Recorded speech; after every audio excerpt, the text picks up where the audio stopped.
Today I'm talking to Josh Dela Cruz. And he's the host of Nickelodeon's Blue's Clues and You. And it comes on DVD on June 2nd, and you can get it at Walmart. And right now we're going to be talking to Josh. Hey Josh! Hi Juliet, thanks for having me. So how did you get cast for this part, the host?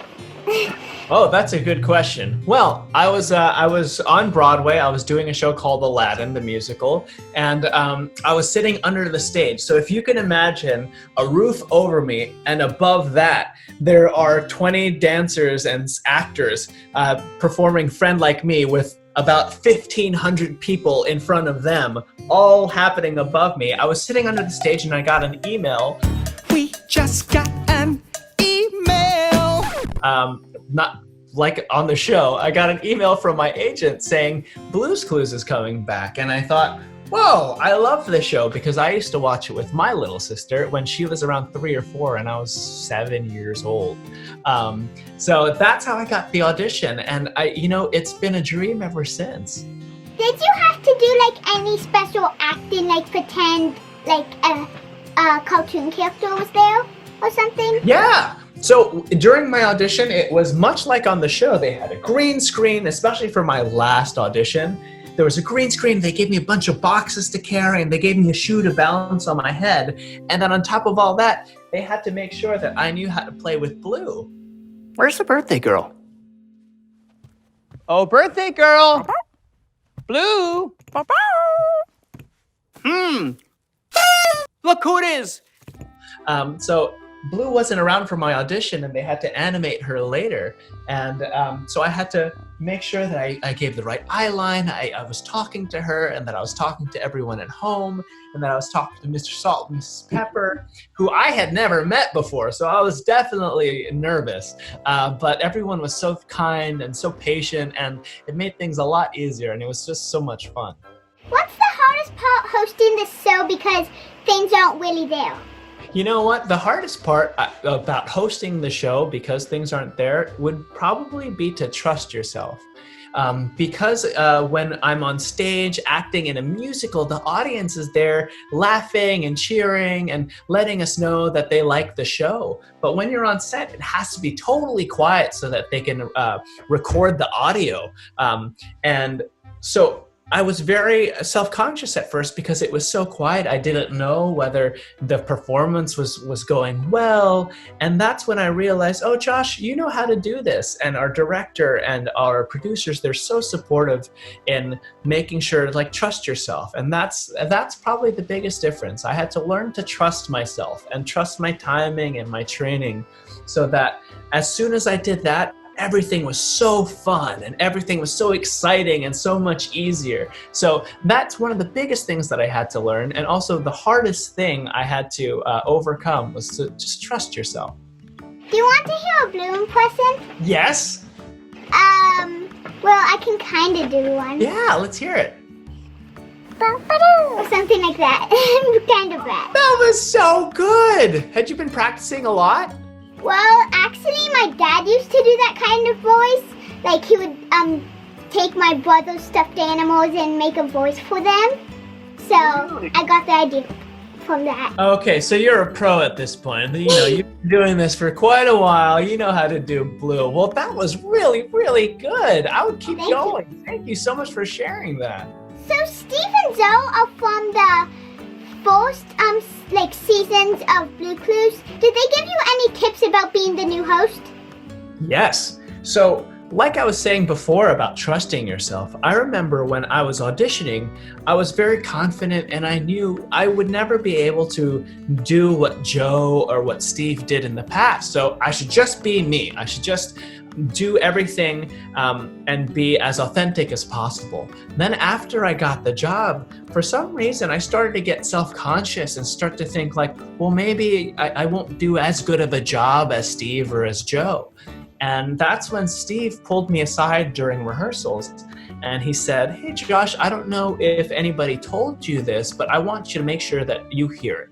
We talked it over and there's really only one thing to do. Yep, just one thing. What? we cast you because we love you and we love everything that you're doing and bringing to the part. So just keep doing that. Keep celebrating you, and don't ever feel like you have to try to do anything like I or that Joe did. That you can do anything that you want and just celebrate being yourself. You can do anything that you wanna do.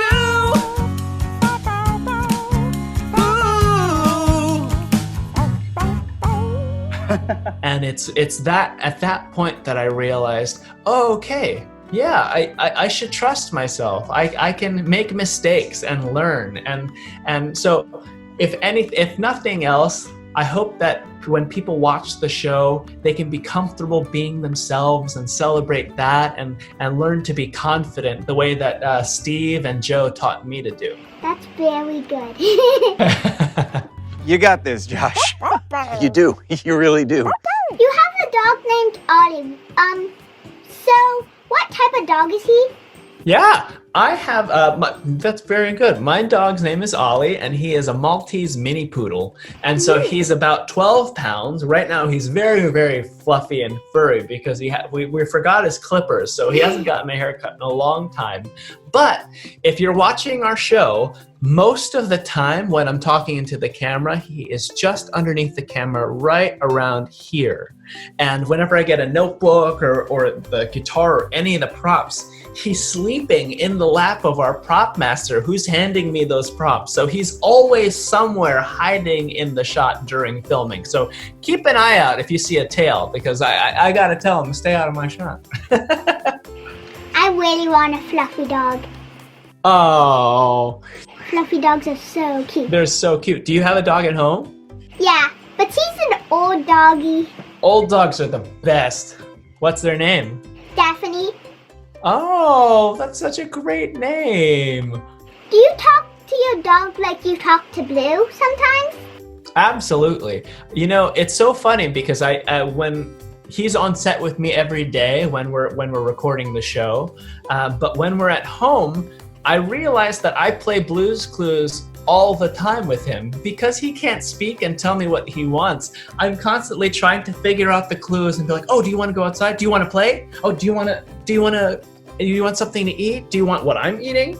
And so it's very funny to realize that, oh, Blue's Clues is a real game that you do play with the dogs. So he is the best, and we talk to each other a lot. Please tell the directors or the makers that Blue and Magenta should need collars because, like, what if they get lost? Oh yeah, that's very true. You know, it's very interesting because Blue and Magenta have the magical ability to skidoo anywhere in the world and leave clues so that people can find them. They're a special magical dog that I think that, like, we can all rest assured that they're gonna be okay. So thankfully, Blue, if she does get lost, can skidoo right back home, and so can Magenta. Okay, good. That's a good question. I never thought of that. Thank you, Josh, for talking to me. Oh, well, thank you so much, Juliet. This was a wonderful interview. You had some really, really great questions, and I love your backdrop. Oh, thank you. My dad made it. Well, he took a screenshot of the video. Oh, so cool. Well, thank you so much. I hope you stay safe and you stay healthy, and that thank you so much for watching the show and helping me figure out all those clues. Pick up Blue's Clues and you at Walmart on June 2nd. All right. For only $10.99, and that's like an awesome price because those are awesome. Bye, Josh. Thank you for talking to All me. right, thank you so much, Juliet. I'll talk to you again soon. Okay, good. Bye.